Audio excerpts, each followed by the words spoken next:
Hey folks, it's Abby and today I'm going to be talking through the books that I plan to read in July. I have managed to keep this to 6 books, which is more than I wanted, but not too bad. So let's just dive straight in. The first book that I would like to read is Goldenhand by Garth Nix. This is the 5th, I think, book in the Ceil series, and I'm really excited to finish this because then I've finished all the paperbacks and I just have Ceil and Pellinor, which is a hardback, left to read. And then I'm all up to date. Madness. This series follows a lot of different characters across a lot of different times. Yes, train, very interesting. And I have no idea what this one is going to cover. Oh, it seems to be Lyrial, which is from from the second book. But yes, a character has these bells that can send or pull people from death or creatures, and they go around making sure that people and things go into death as they should. It's a very poor explanation of the series. This is a series that I have really been enjoying, and it's one I almost picked up when I was younger and then didn't for some unknown reason, and I wish I had because I would have been obsessed. But luckily it's one I'm still loving now. I read through these books so quickly, and dear god I need that right now because I am slumping. So yes, this series is just so fun, so readable. Garth Nix is a fantastic YA writer. I'm going to absolutely blast through this.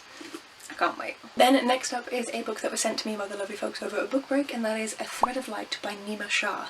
And this is a historical fiction set in 1941, and it's following British Indians who are living there post-colonial rule, and how they are trying to settle into being British as well as being Indian after all of the racism.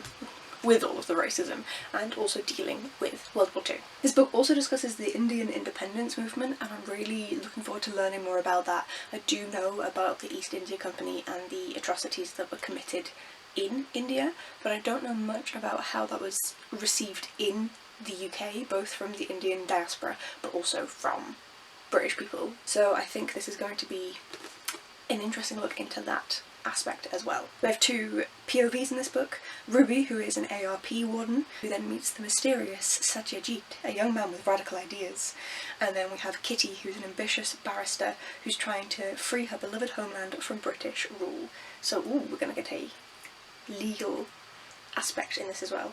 She defied her family by leaving Bombay and marrying Hasib, and now she risks losing him again. All set during World War II. That should be fascinating. Then my 10 books that are going to expire if I don't read them in this year. I'm going to be reading The Devil and the Dark Water by Stuart Turton. So I had a bit of a slump last month, and I was going to read A Conjuring of Light in July, and I was like, no, I need something easier. It's also why I picked Goldenhand. I need some wins. So I'm going with a book by an author that I loved, The 7 Deaths of Evelyn Hardcastle. I didn't even read the other book and I get them confused. This one. Sorry editing, Abby. But yes, I loved that, so I'm looking forward to finally reading this book. This one is set in 1634, and the world's greatest detective is being transported to Amsterdam to be tried for a crime he may or may not have committed, and shit is going to go down. Once this boat that is taking him to Amsterdam is out to sea, devilry begins to blight the voyage. Strange symbols appear on the sails, livestock are slaughtered, ominous whispers travel throughout the crowded decks, and then comes the first murder. Pips is imprisoned in the depths of the ship. Can his loyal bodyguard solve the mystery before the ship descends into anarchy? I loved The 7 Deaths, but the ending of it I felt was a little bit twee, seems the wrong word, but it was just a bit of a letdown after the beautiful building up of the rest of the book. It was the first book of his, I believe, that was published, so I'm hoping we get more of a succinct ending in this one, that it has a little more grit to it and is a little bit more well written. Regardless, I'm very excited to delve into this finally, so we shall see. Then a book that I got last month, and that is Dead Famous, An Unexpected History of Celebrity by Greg Jenner. This is signed by the author, as I got it at his talk, and this is a non-fiction book all about, well, unexpected celebrity from the Bronze Age to the silver screen. These chapters seem to be of a fair size, with a lot of subheadings in them, so it looks like there's a lot of detail in here, which I'm looking forward to. Chapters are like 40 pages each, which is not huge necessarily, but it's definitely not short, and it's also quite big for a non-fiction of this kind, regardless. Oh, I like that it's split up in sections. There's also a huge research bit at the end. I want to see the contrast between the modern day celebrity, which is very vapid, and see if the olden times celebrities were vapid too, or whether they needed to have different qualities in order to maintain their fame in their time period.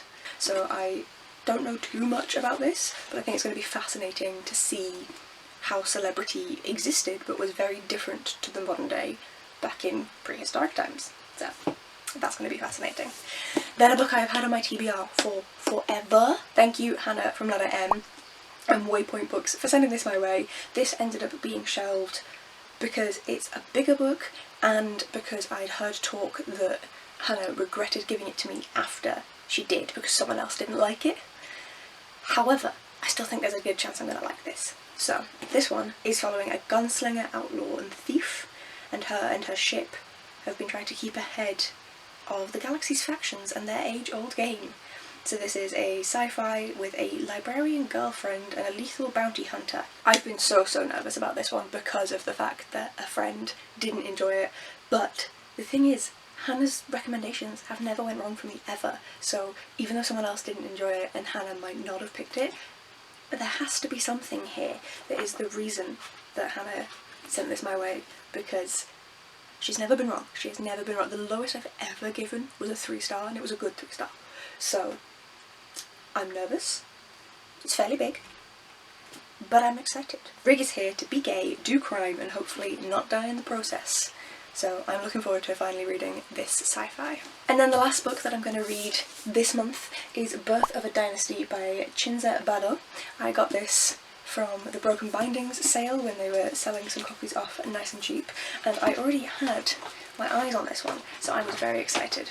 I really don't see many people talking about this book, and it's such a shame because one, the cover is absolutely gorgeous, but two, it sounds so fascinating, and it sounds like it's got a really good mix of politics, but then also I'm getting like a magic vibe from this book, but it doesn't mention it in the synopsis at all, so I don't know if there is any, but there definitely is politics, and I mean, it's a fantasy, as far as I know, so there should be magic of some form, of some kind, of something.